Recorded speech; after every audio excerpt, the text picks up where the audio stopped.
He plays fullback, middle linebacker. Cody Zantini, he plays free safety, quarterback. Carter Frank, he's strong safety, halfback. Carson Van Hoos, he's a halfback. Thank you. And you want to start out making a general comment about the game? Well, I've coached a long time. This is my 36th year, and it's without question one of the greatest comeback victories I've ever been a part of. I've been a part of some great teams, but without question, this is going to be this is the absolute best football program or teams that I've ever been a part of, and it starts with these guys right here. It starts with this senior class.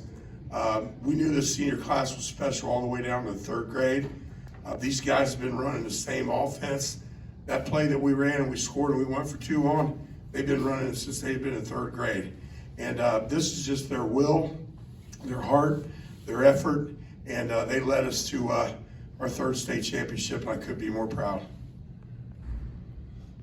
Questions? See, Coach, your point of history, I know these guys weren't around when you took over the program, but a lot of the parents weren't, or many people in the stands were. But take yourself back as a point of history to when you took the job. Why did you want to do that in the first place? And does it seem like a million years ago, or do you remember it like it was yesterday? Yeah, I mean, all the years blend together. They go by so fast, so fast. And, when you're playing 6 months, I mean, it even goes faster. And that's when these guys, that's really when we start. We start in June. But I came from Graham, ran to Wishbone back in 87. We started running it, and I just developed it. We adapted it. We changed it. Then we went to a double slot. Then we went to more of the academy style, wishbone, triple option. But we've kept the same philosophy, same everything for gosh, this is probably 35 years.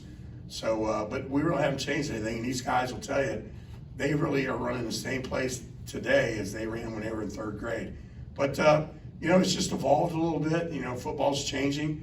But, this time of day, everybody wants to run the spread offense. And that's the offense, and I think, for us, it might give us a little bit of advantage because it's something a lot of teams don't see. It's hard to prepare for. But I've just been running the same thing for about 35 years.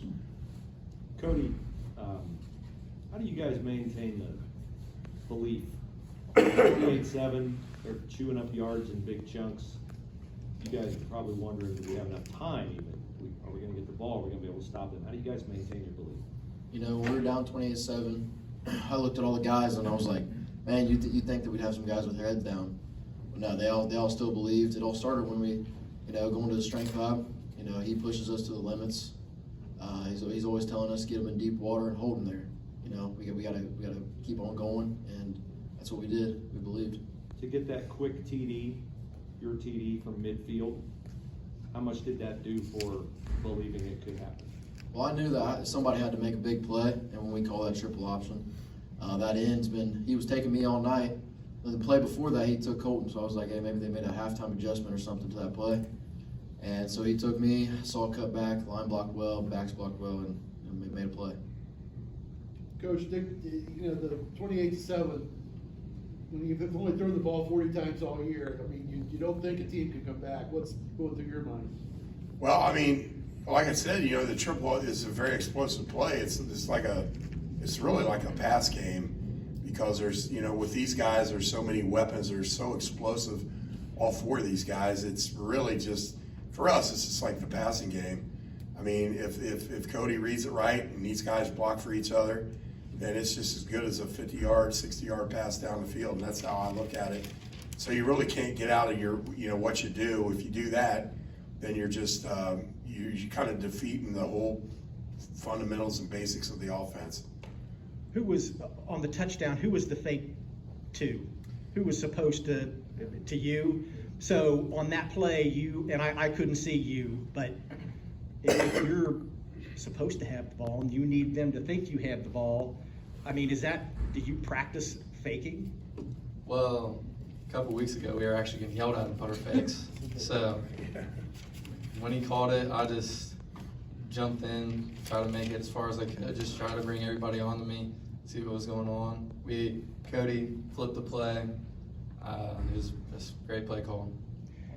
And then have you ever run that fast once you got the ball? Because they were closing pretty quick. don't know, I was just in the moment. I knew how to go. Cody, obviously you have a pretty good handle of the offense. Running is a numbers game many times. Do you have the option to flip plays, to choose where the ball's gonna go, kind of being a coach on the field, really? Yeah, this year was probably our first year actually doing that. You know, we got calls at the line. If I see something that I like, I can audible to it, and you know, we go from there. Coach, take me through the last two plays, the touchdown play and the play to the corner on the two-pointer. First of all, was there ever a doubt you were going for two, or was that decision made on the sideline in your huddle with your players? Well, we called time out there, and I thought we had the momentum of the game in our favor. So obviously it was like, well, let's just go ahead and kick one, and let's go overtime. We'll beat these guys in overtime.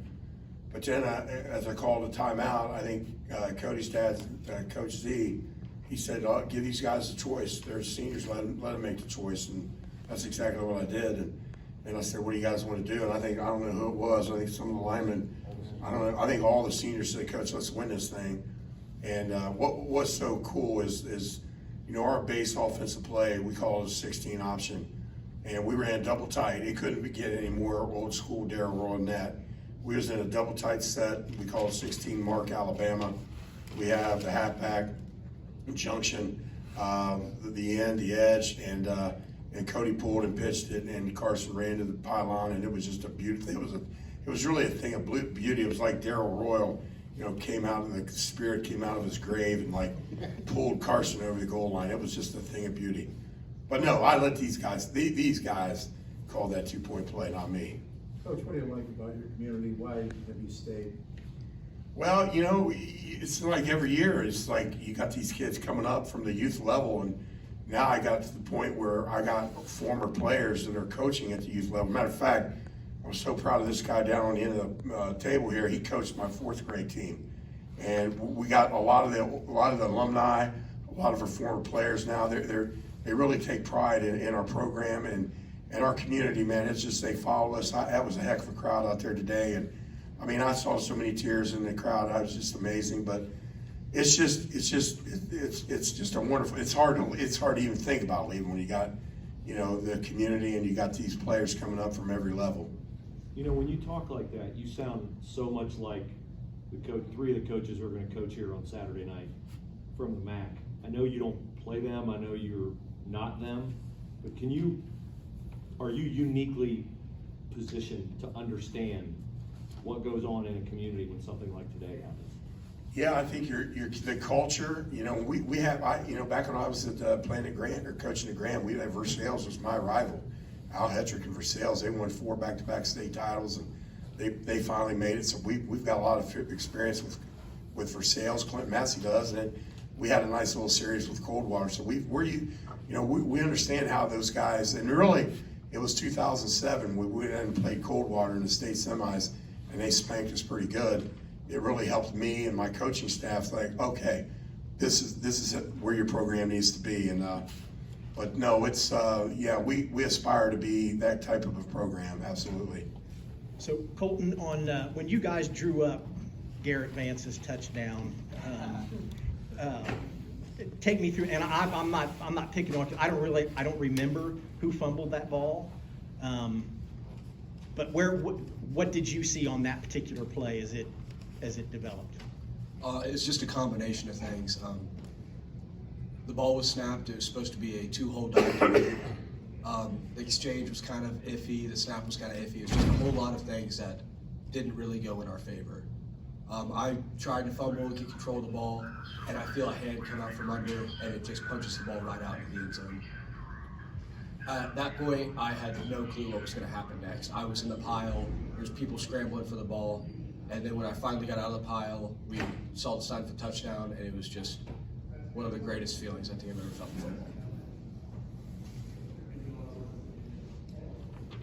Any more questions?